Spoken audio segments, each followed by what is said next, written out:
আল্লাহ পাক রব্বুল আলামিন আমাদেরকে চারটা এমন নিয়ামত দান করেছেন যে চারটা নিয়ামতের দিকে মহব্বতের সাথে তাকালে নেকি হয়। সুবহানাল্লাহ বলেন।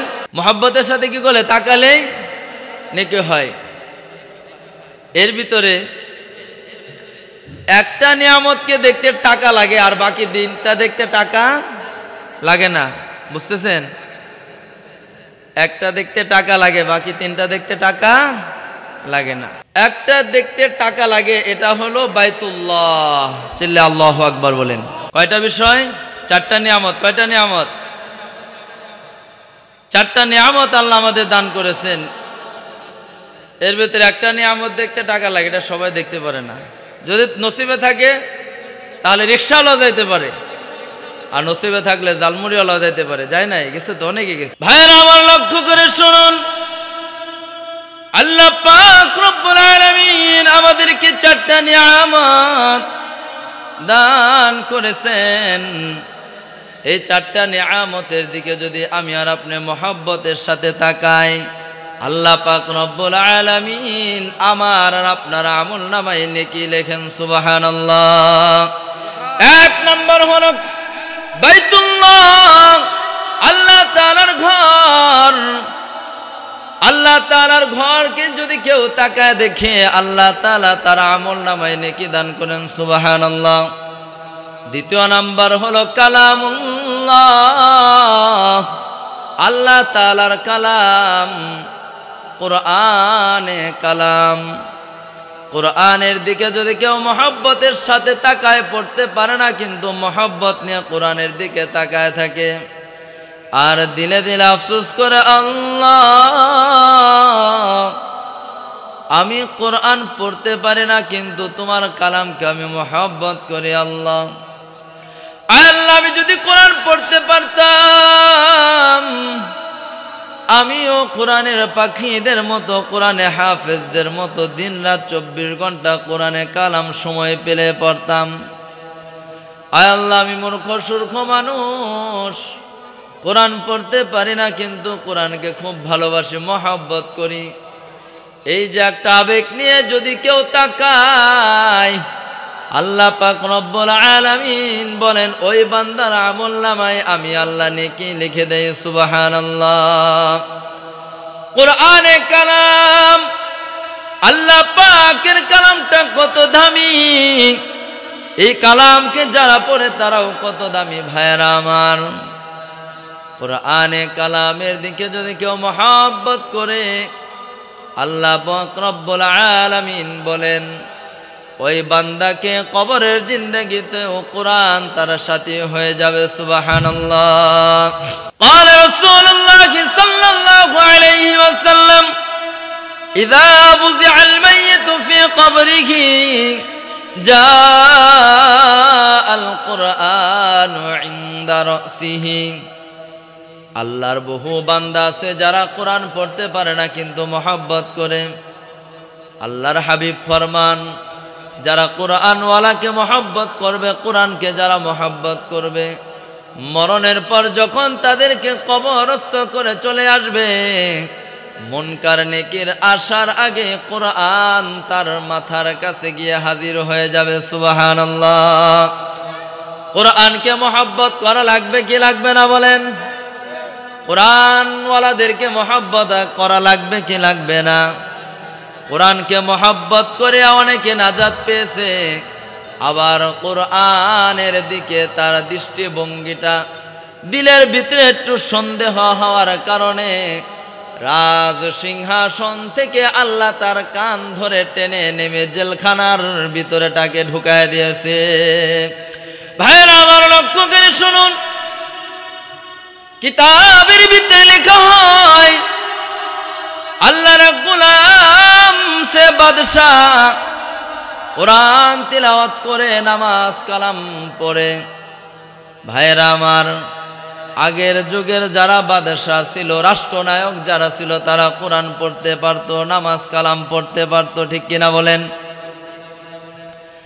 কিন্তু বর্তমান যারা আছে, কোরআন কালাম দিন কালামের কোনো ধার ধারে না, নিজের মন মতে চলতেছে। নামাজ তো দূরের কথা, নামাজের আশেপাশেও নাই। এই তো 2024-এ 5 আগস্ট, ঠিক না? গণভবন থেকে অনেকে হাঁস, অনেকে মুরগি, খরগোশ, অনেকে কত কিছু নিয়ে আসলো। এই ভিডিও ফুটেজে কাউকে দেখা গেল না যে একজন জায়নামাজ নিয়ে আসছে, একজন তসবিহ নিয়ে এসে বসে আমাদের সাবেক প্রধানমন্ত্রী, কেউ হিজাব নিয়ে আসছে বা বোরকা নিয়ে আসছে। তাহলে বোঝা গেল যেমন প্রচার করা হয়েছে আমাদের প্রধানমন্ত্রী তাহাজ্জুদ গুজার, তার জায়নামাজ যেহেতু পাওয়া গেল না, তাহলে বোঝা গেল এগুলো সব ধোঁকাবাজি আর বাটপারি, ঠিক কিনা বলেন? ভাইয়েরা আমার লক্ষ্য করে শুনুন, আল্লাহর কালামের ভিতর যদি কারো দিলটা একটু সন্দেহ পোষণ হয়ে যায়, ঘটনাটা শুনলে বুঝতে পারবেন বাবাজিরা, বাদশাহ কোরআনে কালাম তিলাওয়াত করতেছে, আর যখন এই আয়াতখানা পড়তেছে, কুলিল্লাহুম্মা মালিকাল মুলকি তুতিল মুলকা মান তাশাউ ওয়া তানজিউল মুলকা মিম্মান তাশাউ ওয়া তুইজ্জু মান তাশাউ ওয়া তুযিল্লু মান তাশাউ বিয়াদিকাল খায়র ইন্নাকা আলা কুল্লি শাইইন কাদির। ভাইয়ের আমার, বাদশাহ যখন এই আয়াতখানা তিলাওয়াত করতেছে আর মনে মনে ভাবতেছে, আল্লাহ তাআলা বাদশাকে ফকির বানায়, ফকিরকে বাদশাহ বানায়, ইজ্জতওয়ালাকে আল্লাহ বেইজ্জতি করেন, আর বেইজ্জতওয়ালাকে আল্লাহ কখনো ইজ্জতওয়ালা বানায় দেন।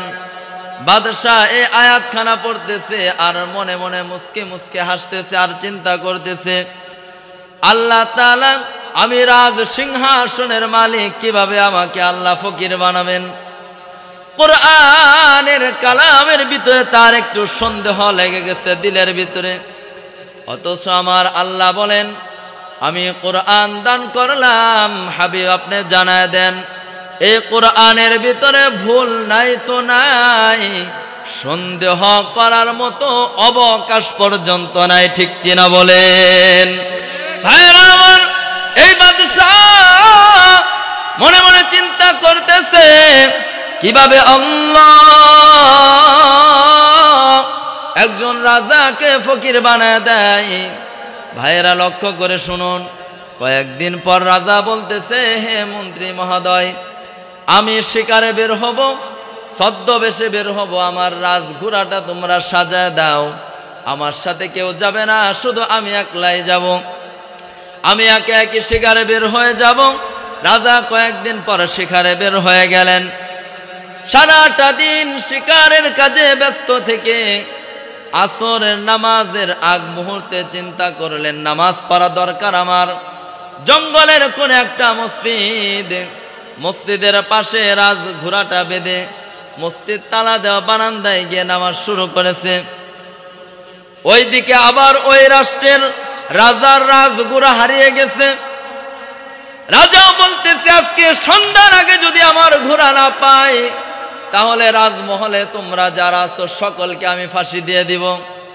সকলে পাগলের মতো ঘোড়া খুঁজতেছে, খুঁজতে খুঁজতে একদম মাগরিবের কিছু আগ মুহূর্তে জঙ্গলের পাশে মসজিদের ধারে গিয়ে দেখে রাজঘোড়াটা বাঁধা। সকলে চিন্তা করতেছে, আমরা তো ঘোড়া পেয়ে গেছি, এই তো চোর, সে দরবেশের বেশে নামাজ আদায় করতেছে। যখন বাদশাহ মহোদয় ছদ্মবেশী বাদশাহ নামাজ শেষ করেছে, সাথে সাথে সকলে তাকে গ্রেফতার করে বলে, চলো তুমি রাজ সিংহাসনে, রাজার ঘোড়া তুমি চুরি করেছ, তোমাকে নিয়ে যাওয়া হবে। রাজা হতভম্ব হয়ে গেলেন, বলে কি ব্যাপার? আমি তো চোর না। কনা তুমি চোর, তুমি সাধারণ মানুষ, রাজার ঘোড়া চুরি করে জায়গায় রেখে তুমি নামাজ পড়তে, কত বড় সাহস তোমার! নিয়ে গেছে রাজ দরবারে। মন্ত্রী মহোদয় গিয়ে বলে, রাজা, চোর এনেছি, সাথেও ঘোড়াও এনেছি, চোরকে আপনার কাছে নিয়ে আসবো নাকি? রাজা বলতেছে, যে রাজার ঘোড়া চুরি করেছে এমন চোরকে আমি দেখতে চাই না, তাকে হাজতে ঢুকায় দাও। ওই বাদশাকে, ছদ্মবেশী বাদশাকে হাজতে ঢুকা দেয়া হলো। এদিকে দীর্ঘদিন যাবৎ চলতেছে। রাজার মেয়েটা বড় হয়েছে। রাজা বলতেছে, আমার মেয়ের তো এখন কোরআনে কালাম শেখা দরকার, কার কাছে শিখবে? এক প্রহরী এসে বলে, রাজা মহোদয়, কয়েক বছর যাবৎ যে আমাদের জেলখানায় একটা লোক আছে, খুব পরহেজগার, নামাজ পড়ে সুন্দর কোরআন তেলাওয়াত করে, তার কাছে আপনি মেয়েকে কোরআন শিখতে দেন। রাজা বলল, যাও আমার মেয়েকে তার কাছে কোরআন শেখার জন্য পাঠিয়ে দাও।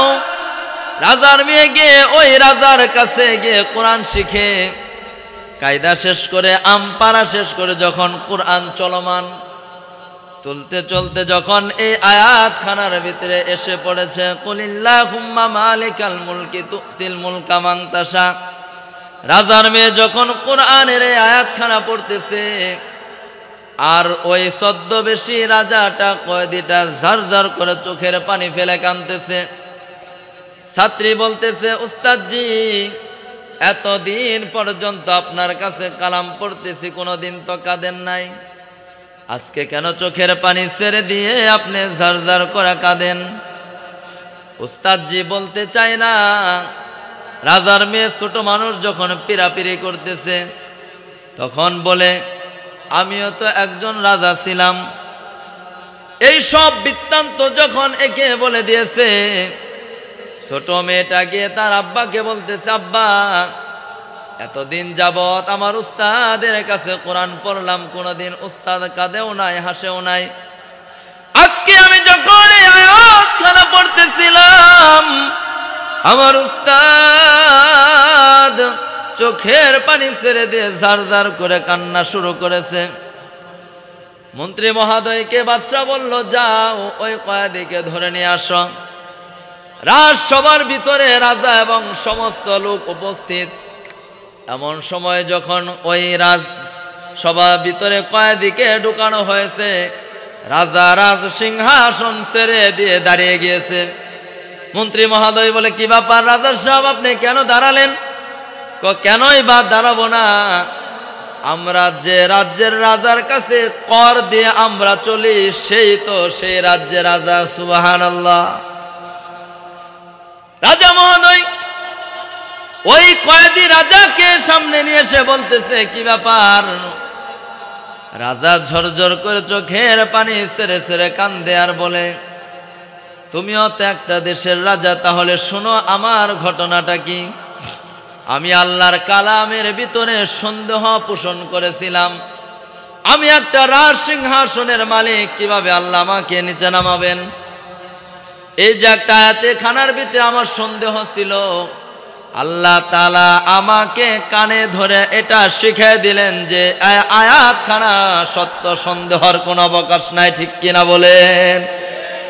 এই জন্য কোরআনের ভিতরে যারা সন্দেহ পোষণ করবে, তাদেরকেও আল্লাহ এমন ভাবে অপদস্থ করবে। জুলুম করা যাবে না কারো উপর। আমরা যদি কারো উপর জুলুম করি, মাজলুমের দোয়াটা এতটাই কবুল, আল্লাহ পাক রব্বুল আলামিন সরাসরি আল্লাহর আরশ পর্যন্ত দোয়া কবুল হয়ে যায়, কোনো পর্দা থাকে না। ভাইয়েরা আমার লক্ষ্য করে শুনুন, হাফেজি মাদ্রাসায় আমার আর আপনার যদি সন্তান পড়ে, কি লাভ হয়? বাবা, যে একটা ছেলে যদি কোরআনে হাফেজ হয়, আপনি আর্থিকভাবে গরিব, কোনো সমস্যা নাই। দুনিয়ার সিস্টেমটা এমন, খাইলেও দিন শেষ হয়, না খাইলেও হয়। ঠিক কিনা বলেন? হাশরের ময়দানে হাফেজে কোরআনের বাবার এত ইজ্জত, আল্লাহ পাক রব্বুল আলামিন হাফেজে কোরআনের মা বাবাকে হাশরের ময়দানে নূরের সিংহাসনে বসাবেন। চিল্লায়ে সুবহানাল্লাহ কোন। আল্লাহ বলবেন, এ ফেরেশতারা, নূরের টুপি নিয়ে হাফেজে কোরআনের মা বাবার মাথার ভিতরে পরায় দাও। নূরের টুপিগুলো এনে হাফেজে কোরআনের পিতা মাতার মাথার ভিতরে উঠায় দেওয়া হবে। নূরের টুপির আলোটা এমন যে আলোর সামনে সূর্যের আলো বিলীন হয়ে যাবে। সুবহানাল্লাহ। হাফেজে কোরআনকে আল্লাহ ডেকে বলবেন ইউকালু লিসাহিবিল কোরআন ইকরা ওয়ারতাকি ওয়ারাত্তিল কামা কুনতা তুরাত্তিলু ফিদ দুনিয়া। তুমি যেভাবে দুনিয়াতে কোরআন পড়েছো এইভাবে আমি মহান রব্বুল আলামিনের সামনে কোরআন পড়ো, আর এক একটা আয়াত পড়তে থাকো, আর তুমি এক একটা বিল্ডিং এর মালিক হতে থাকো। সুবহানাল্লাহ। ভাইরা আমার, 5 মিনিটের ভিতরে আমি বয়ান শেষ করব। একটা ঘটনা বলে আমি বয়ানকে ফিনিশিং দিয়ে শেষ করে দিব। ভাইরা আমার, এই সমস্ত হাফেজি মাদ্রাসায় কত এতিম ছাত্র পড়ে। আমার সন্তানের পিতা মাতা আছে, আমার সন্তান বুঝবে না মা বাবা না থাকার কি কষ্ট। আমি মুহতামিম সাহেব সাথে কথা বললাম, তিনি বলল 20 থেকে 22 জন এতিম ছাত্র আছে। বাবাজি, এমনও ছাত্র আছে যাদের মা নাই, এমনও ছাত্র আছে যাদের বাবা নাই, এমনও ছাত্র আছে যাদের মাও নাই বাবাও নাই। এতিম ছাত্রদের লক্ষ্য করে একটা ঘটনা আমি আপনাদেরকে বলবো।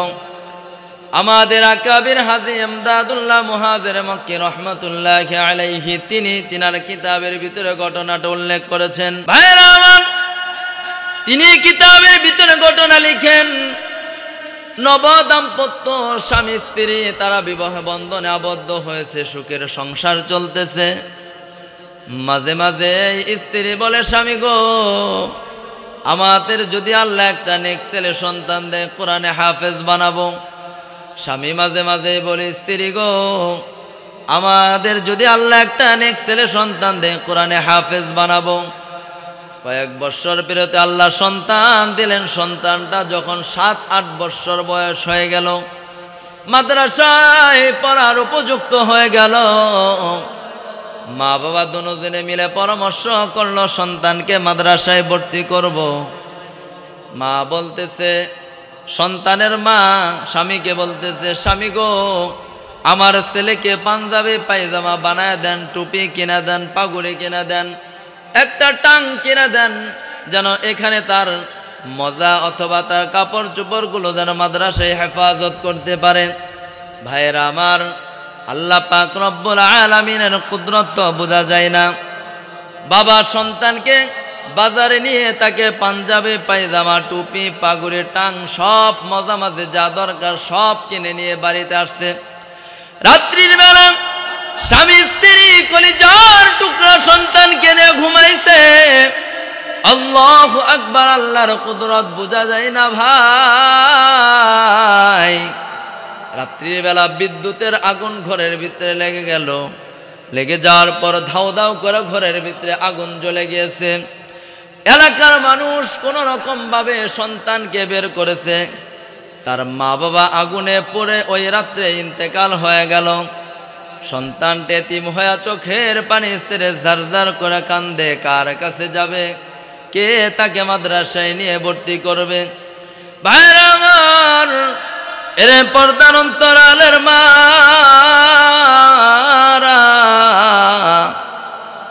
সন্তানটা সারাদিন এতিমের মতো কাঁদে। যার মা নাই, যার বাবা নাই, তার তো দিলের ব্যথা দুনিয়ার কেউ বুঝবে না। সন্তানটা কাঁদে, কে তাকে মাদ্রাসায় ভর্তি করবে? কে তাকে পড়ালেখার খরচ দিবে? কে হাফেজ বানাবে? মা বাবার কলিজার শীতল করবে, আশাটা পূরণ করবে। ভাইয়েরা আমার, সন্তানটা সারাদিন যেমনই কাটে, যখন সন্ধ্যা হয়ে যায়, সন্ধ্যা হলেই সন্তানটা মা বাবার দেওয়া পাঞ্জাবি পায়জামা টুপিটা মাথায় দিয়া কবরের পাশে যাইয়া মা বাবার 2 কবরের মাঝখানে যায় নামাজটা বিছায় বসিয়া একবার বাবার কবরের ভিতরে জড়ায় ধরে কান্দে আর বলে, আব্বু আব্বু, তুমি না আমারে কোরআনে হাফেজ বানাইতে চেয়েছিলা। কত সন্তানগুলো কোরআনে হাফেজ হয়, আজকে তুমি অন্ধকার কবরে ঘুমাও। আব্বু, আজকে আমাকে কে মাদ্রাসায় ভর্তি করবে? কে কোরআনে হাফেজ বানাবে? আরেকবার মার কবরটা জড়া ধরে কান্দে আর বলে, আম্মা, কে আমাকে মাদ্রাসায় পড়াবে, কে আমাকে খরচ দিবে, কে আদর করে আমার কপালে চুমু খাবে, গালে চুমু খাবে, কে আমায় মাদ্রাসায় ভর্তি করবে। আমাকে তো তোমাদের দিলের ভিতরে বড় আশার শখ ছিল কোরআনে হাফেজ বানাইবা। আজকে আম্মু তুমি অন্ধকার কবরে ঘুমাও, আমার আব্বু অন্ধকার কবরে ঘুমায়, আমাকে দেখার মতো দুনিয়াতে তো আর কেউ নাই। ভাইয়েরা আমার, এই ছেলেটার কান্না এবং আর্তনাতে এলাকা ভারী হয়ে গেল। ওই কবরের গুরুস্থানের পাশ দিয়ে একটা রাস্তা ছিল, যে রাস্তায় মানুষ চলাচল করত। একদিন ওই রাস্তা দিয়ে জমিদারের সন্তান চলতেছে।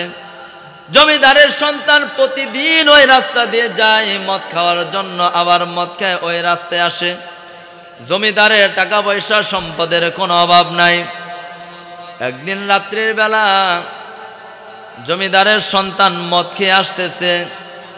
গুরুস্থানের পাশ দিয়ে যখন অতিক্রম হইতেছে আর চিন্তা করতেছে, এত বছর যাবৎ মদ খেয়ে চলাফেরা করে কোনোদিন কান্নার আওয়াজ পাই না, আজকে কান্নার আওয়াজ কোথায় থেকে আসতেছে? গুরুস্থানের ভিতরে কোনো জিন পেতনির আগমন হলো নাকি? টর্চ লাইট বের করে হালকা হালকা টর্চ লাইট দেয়, ভয়ে এক পা আগায় দুই পা পিছায়। একটু সামনে ভালো করে তাকায় দেখে ছোট্ট একটা বাচ্চা, মাসুম বাচ্চাটা কবরকে দুইটা হাত দেয়া, দুইটা কবরকে জড়া ধরা মাঝখানে মাথাটা ঠেকে চোখের পানি ফেলে ফেলে কাঁদতেছে আর বলতেছে, আব্বা আম্মা তুমিও নাই, আব্বা তুমিও নাই, কে আমাকে মাদ্রাসায় ভর্তি করবে, কে আমাকে হাফেজ কোরআন বানাবে? জমিদারের সন্তান মদখোর এই অবস্থাটা দেখে আশ্চর্য, হায় হায়, আমার বাবার সম্পদের অভাব নাই, আমি মদ খায় সব নাই, জিনা বেবিচারের কাজে লিপ্ত। আহারে মাসুম সন্তানের মাও নাই, বাবাও নাই, সন্তান কোরআনে হাফেজ হতে চায়, অথচ টাকা পয়সা নাই। আল্লাহর কাছে তওবা করে ফেলল মদখোর, বলতেছে, আল্লাহ আমি আর কোশ্চিন কালেও জিন্দেগিতে কোনোদিন মদ খাবো না, তোমার কাছে তওবা করলাম। আয় আল্লাহ, আমার এই মদ, এই আবে যাবে যত খরচ, এই সমস্ত টাকা দিয়ে আমি এই হাফেজ কোরআন এই সন্তানকে আমি সহযোগিতা করব। সন্তানটাকে কবরের পাশ থেকে উঠায় জমিদারের সন্তান বুকে নিয়ে কপালে চুমু দেয়া বলে, আব্বু জান তুমি কেন কাঁদো? সমস্ত বৃত্তান্ত শোনার পর বলল, তুমি কি মাদ্রাসায় যাও নাই ভর্তি হওয়ার জন্য? গিয়েছিলাম, উস্তাদরা বলেছে থাকা খাওয়া সব কিছু ফ্রি, কিন্তু তেলের টাকা দেওয়া লাগবে, জেনারেটর চালাতে তেল লাগে। সন্তান বলে, ভাইয়া আমার কাছে তেলের টাকাটা পর্যন্ত নাই, এই জন্য আমি যাইতে পারি না মাদ্রাসায়। ওই রাত্রে জমিদারের সন্তান বলতেছে, তুমি আমার সাথে আসো। এক দোকানের পাশে নিয়া সে বলতেছে, যাও তুমি এই দোকান থেকে এই টাকা নিয়ে এক টিন তেল কিনে নিয়ে আসো। তেল কিনে নিয়ে আসার পর সে মাদ্রাসায় গেল। জমিদারের সন্তান তাকে মাদ্রাসায় ভর্তি করে দিল। মাদ্রাসায় পড়ালেখা করে এই ছোট্ট মাসুম ছেলেটা কোরআনে হাফেজ হয়ে গেছে। সুবহানাল্লাহ। হাফেজ কমপ্লিট হওয়ার পর কিছুদিন পরে জমিদারের মদখোর সন্তানটা মারা গিয়েছে। এলাকার সকলে বলতেছে, ভালো হয়েছে একটা জিনাকার বেবিচার মদখোর মারা গিয়েছে, এর জ্বালায় আমরা অতিষ্ঠ হয়ে গিয়েছি। সকলেই কাঁদে। জানাজা যখন রেডি, এমন সময় হাউমাউ করে এই সন্তানটা কান্না শুরু করেছে। মাদ্রাসার মুহতামিম সাহেব গিয়ে বলে, তুমি কেন কাঁদো, এই ব্যাপার কি? হুজুর আমার আব্বা আমার আম্মা ছোট থাকতে মারা গিয়েছে, এই ভাইয়াটা আমাকে লেখাপড়ার খরচ দিয়ে লেখাপড়া করাইছে। সে মদ খাইতো, সমস্ত তওবা তিল্লা করে এই রাস্তা থেকে ফিরে আসছে, কিন্তু কেউ জানে না, শুধু আমি জানি। ভাইয়া বলেছে, তুমি কাউকে বলবা না, আমার সমস্ত অপকর্ম করার জন্য যত টাকা আমি খরচ করতাম সবগুলো আমি তোমাকে খরচের জন্য দিয়ে দিব। এই জন্য ভাইয়েরা আমার, একজন মদখোর মারা গেল, রাত্রির বেলা মুহতামিম সাহেব দেখে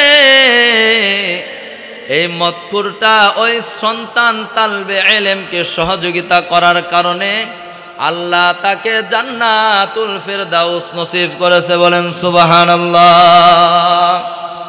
আল্লাহ পাক আমাদের সকলকে মাদ্রাসার প্রতি সুদৃষ্টি রেখে চলার তৌফিক দান করুন। সকলে বলে আমিন। ওয়া আখিরু দাওয়ানা আলহামদুলিল্লাহি রাব্বিল আলামিন।